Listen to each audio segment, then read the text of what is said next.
கிச்சனில் mutton chops எப்படி செய்யலாங்கிறத பார்க்கலாம் வாங்க.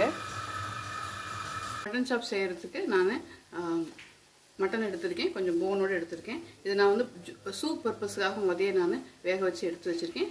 பச்சையாக நீங்கள் இருந்ததுன்னா இப்போ நம்ம எப்படி மேரினேட் பண்ணலாங்கிறத பார்க்கலாம்.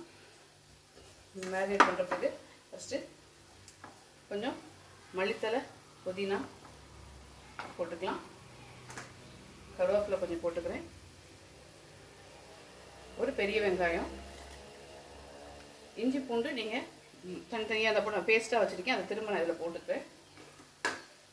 கரம் மசாலா எல்லாம் வறுத்து அரைச்சது அதை நம்ம போட்டுக்கலாம். கொஞ்சம் மஞ்சத்தூள்,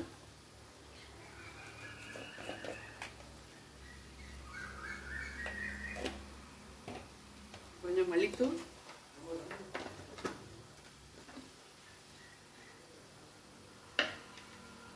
மிளகாத்தூள்,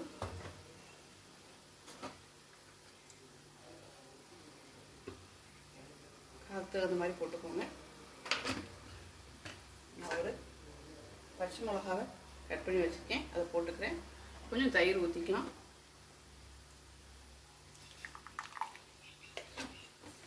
கொஞ்சம் எலுமிச்சை ஜூஸ் புளிச்சு விட்டு நம்ம மிக்சியில் இதை நல்லா பேஸ்ட்டாக அரைச்சி எடுத்துகிட்டு வந்துடலாம். நம்ம இந்த மட்டனில் இதை மேரினேட் பண்ணுறதுக்கு இதை போட்டுடலாம். திரும்ப நான் வந்து சூப் பர்பஸ்க்காக வேக வச்சுருக்கேன். நீங்கள் வந்து பச்சையாக இருந்ததுன்னா அப்படியே போட்டு கொஞ்சம் நேரம் மேரினேட் பண்ணி வச்சுருங்க. இப்போ நம்ம டிஷ்ஷுக்கு தேவையான உப்பையும் போட்டுடலாம்.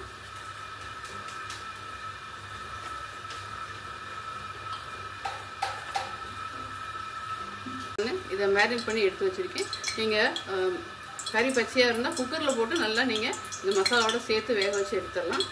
இப்போ நான் கடாயில் நல்லெண்ணெய் விட்டுருக்கேன். நல்லெண்ணெய் விடுங்க, அப்போ தான் டேஸ்ட் நல்லாயிருக்கும். சோம்பு போட்டுக்கலாம்.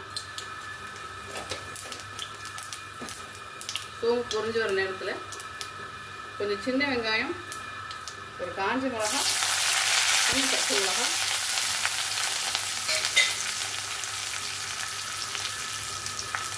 கூடவே நான் கொஞ்சமாக இஞ்சி பூண்டு பேஸ்ட் எடுத்து வச்சுருக்கேன். எண்ணெயில் போட்டு நீங்கள் வறுத்து போட்டிங்கன்னா அது வாசம் நல்லாயிருக்கும். சரி, நல்லா வதங்கட்டும்.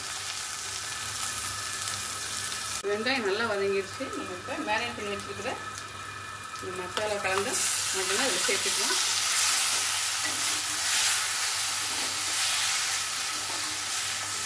கொஞ்சமாக இந்த மிக்சியோட தண்ணி கலந்து சேர்த்துக்கலாம். இதை நல்லா மூடி வச்சு குக் பண்ணிடலாம். பாருங்க, நல்லா கிரேவி பக்குவத்துக்கு வந்துடுச்சு. உங்களுக்கு கிரேவி சாதத்தை ஊற்றி சாப்பிடணும்னா நீங்கள் இந்த டைமில் நீங்கள் எடுத்துக்கலாம்.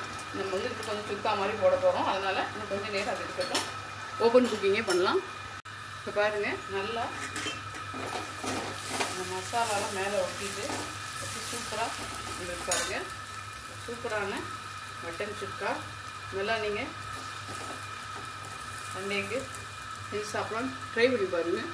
இன்னும் ஒரு சூப்பரான டிஷ்ஷோட மீட் பண்ணலாம். மறக்காமல் சேனல் லைக் பண்ணுங்கள், ஷேர் பண்ணுங்கள், சப்ஸ்கிரைப் பண்ணுங்கள். தேங்க்யூ.